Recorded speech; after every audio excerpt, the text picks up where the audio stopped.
नमस्कार, मैं अमितेश अग्निहोत्री।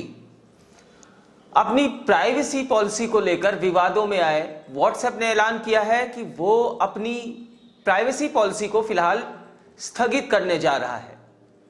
गौरतलब है कि फेसबुक के स्वामित्व वाले मैसेजिंग ऐप व्हाट्सएप ने 8 फरवरी को अपनी नई प्राइवेसी पॉलिसी लॉन्च की थी।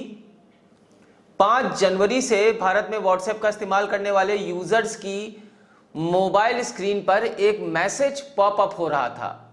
इस मैसेज में कहा जा रहा था कि वो व्हाट्सएप की नई प्राइवेसी पॉलिसी वाले अपडेट को स्वीकार करें, और अगर वो स्वीकार नहीं करते हैं तो 8 फरवरी के बाद उनका अकाउंट डिलीट कर दिया जाएगा। अपनी इस प्राइवेसी पॉलिसी के बारे में व्हाट्सएप ने बताया था कि वह कैसे यूजर्स के डेटा को प्रोसेस करती है और उसे यानी डेटा को फेसबुक के साथ शेयर करती है। व्हाट्सएप ने एक तरह से अपने भारतीय उपयोगकर्ताओं को धमकी दी थी कि आप या तो अपनी प्राइवेसी हमारे साथ शेयर करिए, अपनी प्राइवेसी, अपनी निजता हमारे हवाले करिए या फिर निकल लीजिए। अब कंपनी ने कहा है कि नई प्राइवेसी पॉलिसी को लागू करने का समय आगे खिसकाया जा रहा है ताकि यूजर्स को इन्हें समझने और इसके बारे में विचार करने का और ज्यादा मौका मिल सके। नई प्राइवेसी पॉलिसी पर विवाद होने के बाद व्हाट्सएप ने तमाम अखबारों में एक पेज का विज्ञापन देकर अपनी छवि साफ करने की कोशिश की। व्हाट्सएप अपनी नई प्राइवेसी पॉलिसी के जरिए आपके डेटा को दूसरे कंपनियों के साथ शेयर करने की योजना बना रहा है। इससे पहले आपका यह जानना बहुत जरूरी है कि जिस डेटा की हम बात कर रहे हैं वह डेटा असल में है क्या। डेटा से मतलब होता है आपकी निजी जानकारियां। जब आप अपने फोन में व्हाट्सएप को डाउनलोड करते हैं तो अन्य एप्लीकेशनों की तरह यह आपके मोबाइल की photo gallery, contact list, call log और स्टोरेज में प्रवेश करने की इजाजत मांगता है। आप बिना कुछ सोचे समझे ओके करते रहते हैं। इस तरह आप व्हाट्सएप को अपने मोबाइल में मौजूद फोटो गैलरी में घुसने की इजाजत दे देते हैं। इस फोटो गैलरी में आपकी निजी तस्वीरें भी हो सकती हैं, जहां तक व्हाट्सएप बड़े आराम से पहुंच सकता है। इसके अलावा आपके मोबाइल में मौजूद इंटरनेट बैंकिंग, आपका बैंक अकाउंट और हर तरह की संवेदनशील जानकारियां इस व्हाट्सएप तक पहुंच जाती हैं। व्हाट्सएप इससे पहले यह दावा करता रहा है कि आपकी निजता पूरी तरह से सुरक्षित है और वह आपकी निजी जानकारियों को किसी के साथ साझा यानी शेयर नहीं करता। व्हाट्सएप मार्क जुकरबर्ग के मालिकाना हक वाली फेसबुक का हिस्सा है और इसने अपना असली चेहरा दिखाना शुरू कर दिया है। अब यह आपके मोबाइल की सभी संवेदनशील जानकारियां फेसबुक के अलावा ऐसी तमाम कंपनियों के साथ शेयर करने जा रहा है जिनके बारे में आपको पता भी नहीं होगा। इस पर भी तुर्रा यह है कि व्हाट्सएप आपसे जबरन सहमति लेने की कोशिश कर रहा है। इसका मतलब यह है कि अगर आप अपनी निजी जानकारियों को खुलेआम लोगों को नहीं बताना चाहते हैं या दूसरी कंपनियों से नहीं शेयर करना चाहते हैं तो व्हाट्सएप आपको धमकी दे रहा है कि आप अपना अकाउंट डिलीट कर दीजिए। आमतौर पर कोई भी ऐप इस तरह का कदम नहीं उठाता है, लेकिन भारत में व्हाट्सएप को बाकायदा सरकारी संरक्षण मिला हुआ है। मोदी सरकार ने व्हाट्सएप को भी पेटीएम, फोन पे, गूगल पे की तरह इंस्टेंट पेमेंट ऐप की परमिशन दे रखी है, इंस्टेंट पेमेंट ऐप की तरह काम करने की परमिशन दे रखी है। व्हाट्सएप और फेसबुक के मालिक मार्क जुकरबर्ग ने मोदी के चहेते मुकेश अंबानी की रिलायंस में अरबों डॉलर का निवेश किया हुआ है। पिछले लोकसभा चुनाव में भाजपा और दक्षिणपंथी अतिवादी संगठनों द्वारा फेसबुक पर बाकायदा भड़काऊ बयान दिए गए और नफरत फैलाने की कोशिशें की गई, इससे जुड़ी हुई सामग्री शेयर की गई, लेकिन फेसबुक ने इन सबसे आंखें मूंद ली। पिछले साल 27 अक्टूबर को फेसबुक इंडिया की पॉलिसी हेड अंकी दास ने फेसबुक से इस्तीफा दे दिया था। फेसबुक की पॉलिसी हेड अंकी दास से संसदीय समिति के सदस्यों ने भारतीयों की डेटा की सुरक्षा से जुड़े हुए मसले पर तकरीबन 2 घंटे तक सवाल जवाब किए। अंकी को उस वक्त भारी आलोचना का सामना करना पड़ा, जब अगस्त महीने में अमेरिका में एक न्यूज रिपोर्ट सामने आई थी जिसमें यह कहा गया था कि उसने सत्ताधारी बीजेपी नेता के घृणा फैलाने वाले बयान पर हेट स्पीच नियमों को लागू करने का विरोध किया था। उस समय व्हाट्सएप के पॉलिसी डायरेक्टर थे शिवनाथ ठुकराल, जिन्हें अंकी दास की जगह फेसबुक इंडिया का पॉलिसी हेड बनाने की चर्चा हुई। लेकिन ठुकराल के काले कारनामों की पोल भी एक अमेरिकी मैगजीन ने ही खोली। पिछले साल अमेरिकी मैगजीन टाइम ने एक रिपोर्ट छापी। इस रिपोर्ट में दावा किया गया था कि व्हाट्सएप के पॉलिसी डायरेक्टर शिवनाथ ठुकराल ने अंकी दास के हटने के बाद यह पोस्ट अस्थायी तौर पर संभाली है। वह अंकी की टीम के तगड़े सिपहसालार रहे हैं। पिछले साल अगस्त में ही टाइम मैगजीन ने छापा था कि साल 2019 में फेसबुक के अंदर एक भाजपा नेता की मुसलमानों को रेपिस्ट कहने वाली पोस्ट को हटाने पर चर्चा हो रही थी। तब ठुकराल साहब मीटिंग छोड़कर बाहर चले गए थे। वह नफरत फैलाने वाली पोस्ट उस मीटिंग के 1 साल बाद तक फेसबुक की टाइमलाइन पर दिखती रही। वह भी तब जबकि फेसबुक ने टाइम मैगजीन को बताया था कि मीटिंग के दौरान पोस्ट को आंतरिक तौर पर हेट स्पीच की तरह टैग किया गया था।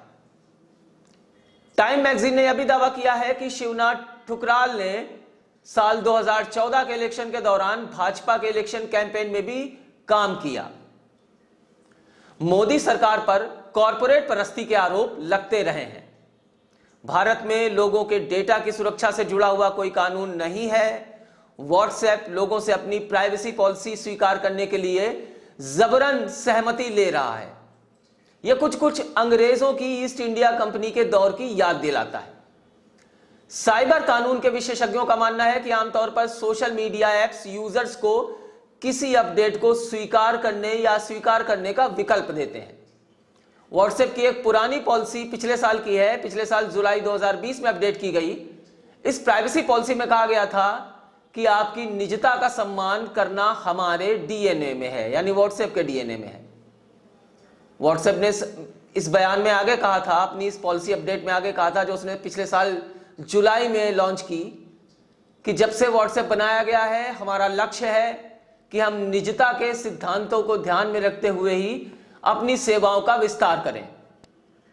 4 जनवरी 2021 को अपडेट की गई नई प्राइवेसी पॉलिसी में निजता के सम्मान पर जोर देते ये शब्द गायब हो गए हैं। नई पॉलिसी कुछ इस तरह से है, हमारी प्राइवेसी पॉलिसी से हमें अपने डेटा प्रैक्टिस को समझाने में मदद मिलती है। अपनी प्राइवेसी पॉलिसी के तहत हम बताते हैं कि हम आपसे कौन सी जानकारियां इकट्ठा करते हैं और इससे आप पर क्या असर पड़ता है। फेसबुक ने साल 2014 में 19 अरब डॉलर में व्हाट्सएप को खरीदा था और सितंबर 2016 से ही व्हाट्सएप अपने यूजर्स का डेटा फेसबुक के साथ शेयर करता आ रहा है। अब व्हाट्सएप ने नई प्राइवेसी पॉलिसी में फेसबुक और इससे जुड़ी हुई कंपनियों के साथ अपने यूजर्स का डेटा शेयर करने की बात का साफ तौर पर जिक्र किया है। हालांकि यह काम इससे पहले भी कर रहा है, लेकिन यह यूजर्स को मालूम नहीं था। अब इसने खुलेआम बता दिया है कि हम ये शेयर कर रहे हैं, करेंगे। अब बता रहे हैं कि ये करेंगे, लेकिन इससे पहले भी ये करते आ रहे थे, जो आपको नहीं बताया गया। व्हाट्सएप अपने यूजर्स का इंटरनेट प्रोटोकॉल एड्रेस यानी आईपी एड्रेस फेसबुक, इंस्टाग्राम या किसी भी अन्य थर्ड पार्टी को दे सकता है। व्हाट्सएप अब आपकी डिवाइस से battery level, signal strength, app version, browser से जुड़ी हुई जानकारियां, भाषा, time zone, phone number, mobile और इंटरनेट सर्विस प्रोवाइडर कंपनी जैसी जानकारियां भी इकट्ठा करेगा और आपको पता भी नहीं चलेगा। पुरानी प्राइवेसी पॉलिसी में इसका जिक्र नहीं था। अगर आप अपने मोबाइल से सिर्फ व्हाट्सएप डिलीट करते हैं और माई अकाउंट सेक्शन में जाकर इन ऐप डिलीट का विकल्प नहीं चुनते हैं, तब भी आपका पूरा डेटा व्हाट्सएप के पास रह जाएगा। यानी फोन से ही सिर्फ व्हाट्सएप डिलीट करना। नई प्राइवेसी पॉलिसी में व्हाट्सएप ने साफ कहा है कि चूंकि उसका मुख्यालय और डेटा सेंटर अमेरिका में है, इसलिए जरूरत पड़ने पर यूजर्स की निजी जानकारियों को वहां पर ट्रांसफर किया जा सकता है। सिर्फ अमेरिका ही नहीं, बल्कि जिन भी देशों में व्हाट्सएप और फेसबुक के दफ्तर हैं, भारतीय लोगों का डेटा वहां पर भेजा जा सकता है। नई पॉलिसी के मुताबिक भले ही आप व्हाट्सएप का लोकेशन फीचर इस्तेमाल न करें, लेकिन आपके आईपी एड्रेस, फोन नंबर, देश और शहर जैसी जानकारियां व्हाट्सएप के पास होंगी। अगर आप व्हाट्सएप का बिजनेस अकाउंट इस्तेमाल कर रहे हैं तो आपकी जानकारी फेसबुक समेत उस व्यापार से जुड़े हुए कई अन्य पक्षों तक पहुंच सकती है। व्हाट्सएप ने भारत में पेमेंट सेवा भी शुरू कर दी है और ऐसे में अगर आप इसका पेमेंट फीचर इस्तेमाल करते हैं तो व्हाट्सएप आपकी कुछ और निजी जानकारियां और निजी डेटा इकट्ठा करेगा, जैसे कि आपका पेमेंट अकाउंट और आपके ट्रांजैक्शन से जुड़ी हुई जानकारियां। भारत के संविधान के अंतर्गत निजता का अधिकार मूल अधिकार है।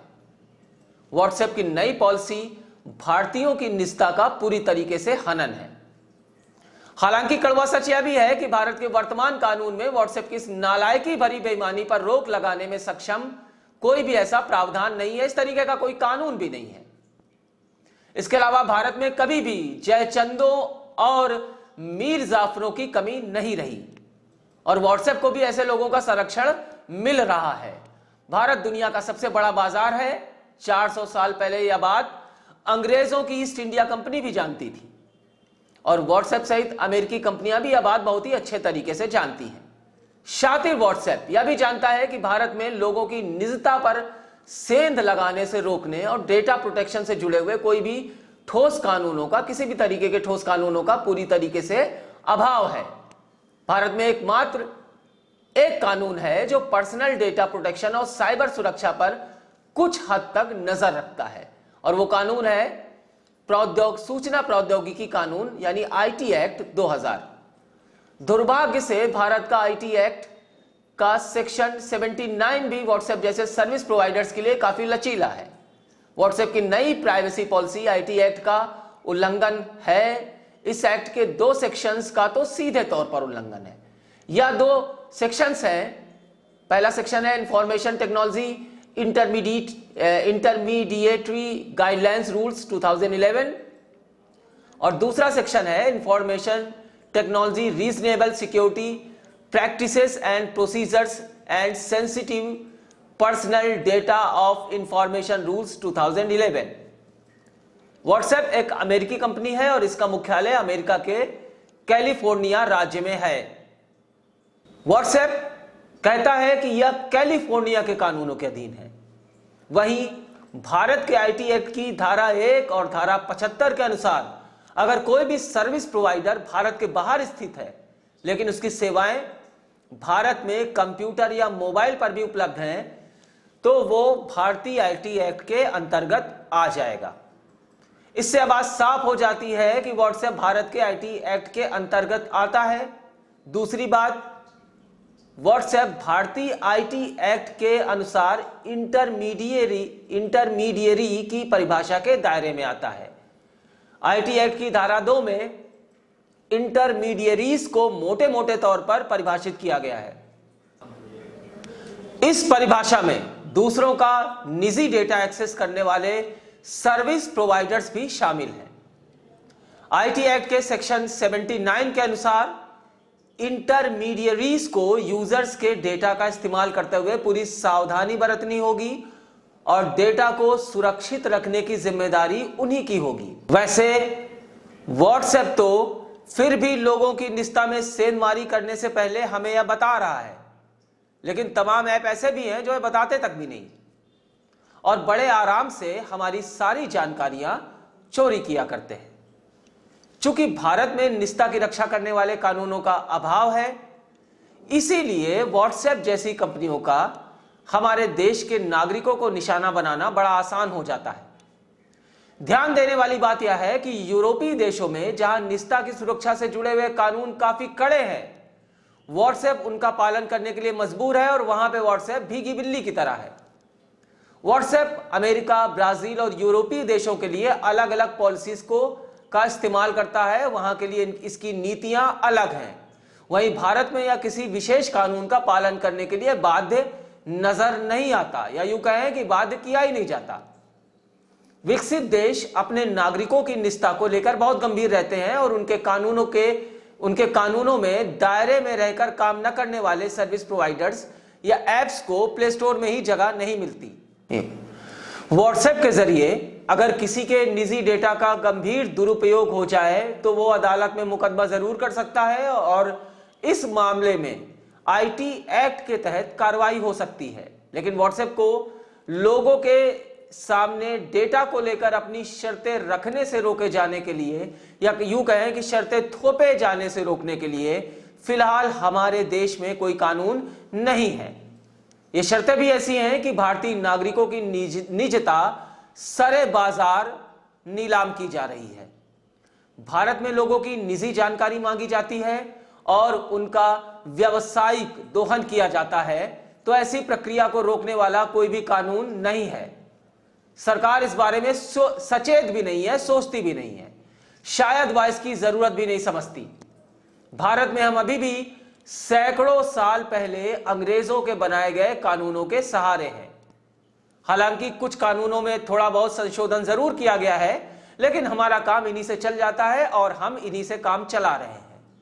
मारपीट, हत्या और डकैती ये कुछ ऐसे अपराध हैं जिनकी प्रकृति आमतौर पर नहीं बदलती, लेकिन चोरी और धोखाधड़ी जैसे अपराधों की प्रकृति तकनीक के विकसित होने के साथ साथ बड़ी तेजी से बदल रही है। ऐसे इन अपराधों से संबंधित बदमाशी को से निपटने के लिए हमारे कानूनों को भी उतनी तेजी से बदलने की जरूरत है। सुप्रीम कोर्ट ने साल 2017 में पुट्टू स्वामी बनाम यूनियन ऑफ इंडिया मामले में एक ऐतिहासिक फैसला दिया था, जिसमें कहा गया था कि निजता का अधिकार हर भारतीय का मौलिक अधिकार है। अदालत ने इसे भारतीय संविधान के अनुच्छेद 21 यानी जीवन के अधिकार के साथ जोड़ा। लेकिन सवाल यह है कि क्या सरकार अपने नागरिकों के इस मौलिक अधिकार की रक्षा करने के लिए कोई कानून बना रही है? यह बात साफ हो चुकी है कि साल 2019 में इजरायली कंपनी पेगासस ने व्हाट्सएप के जरिए हजारों भारतीयों की जासूसी की। साल 2016 के अमेरिकी चुनावों में फेसबुक का कैम्ब्रिज एनालिटिका स्कैंडल भी किसी से छिपा नहीं है। ऐसे में सत्ता और कारपोरेट की साठगांठ से लोगों की निजता से जुड़े आंकड़ों के दुरुपयोग से इनकार नहीं किया जा सकता। फिलहाल व्हाट्सएप ने अपनी प्राइवेसी पॉलिसी को लेकर सफाई दी है और अपनी प्राइवेसी नीति के चलते विवादों में आए व्हाट्सएप की बढ़ोतरी में भी लगाम लग गई। व्हाट्सएप की प्रतिस्पर्धा करने वाले सिग्नल और टेलीग्राम मैसेंजर्स के डाउनलोड होने के आंकड़ों में इस महीने बड़ा जबरदस्त उछाल आया। मोबाइल ऐप का विश्लेषण करने वाली कंपनी सेंसर टावर के आंकड़ों के मुताबिक 5 जनवरी से लेकर 12 जनवरी के दौरान एप्पल व गूगल प्ले स्टोर से सिग्नल को 178 लाख बार डाउनलोड किया गया है। इससे पहले के सप्ताह में 2.85 लाख यानी 2.85 लाख डाउनलोड की तुलना में यह 61 गुना ज्यादा है। इस तरह लोकप्रिय मैसेजिंग ऐप टेलीग्राम को भी 5 जनवरी से लेकर 12 जनवरी के दौरान इसी तरह मैसेजिंग ऐप टेलीग्राम को भी 5 जनवरी से 12 जनवरी के दौरान 157 लाख बार डाउनलोड किया गया, जो इससे एक सप्ताह पहले के 76 लाख डाउनलोड की तुलना में लगभग 2 गुना है। इस दौरान व्हाट्सएप का डाउनलोड एक सप्ताह पहले के 127 लाख से कम होकर 106 लाख पर सिमट गया। सिग्नल मैसेजिंग ऐप ने से हेलो टू प्राइवेसी को अपनी टैगलाइन बनाया है, जो व्हाट्सएप को चिढ़ाने वाला है। साल 2019 की जुलाई में 40 करोड़ लोग भारत में व्हाट्सएप का इस्तेमाल कर रहे थे। यह बात साफ है कि भारत में सत्ता का चहेता होना ही बाजार में कब्जा जमाने के लिए काफी नहीं है। जनता जागरूक है तो व्हाट्सएप का दूसरी ईस्ट इंडिया कंपनी बनने का सपना पूरा नहीं हो सकता। जाहिर है कि मार्क जुकेरबर्ग के शातिर दिमाग वाली कंपनी ने फिलहाल इस मुद्दे पर झुकने में ही अपनी भलाई समझी है। अगर आप हमें YouTube पर देख रहे हैं तो सब्सक्राइब करें हमारा चैनल कबीर न्यूज़ और बेल आइकन टैप करें ताकि आपको नोटिफिकेशन मिलता रहे हमारे हर वीडियो के अपडेट का। और अगर आप हमें Facebook पर देख रहे हैं तो लाइक करें हमारा Facebook पेज कबीर न्यूज़।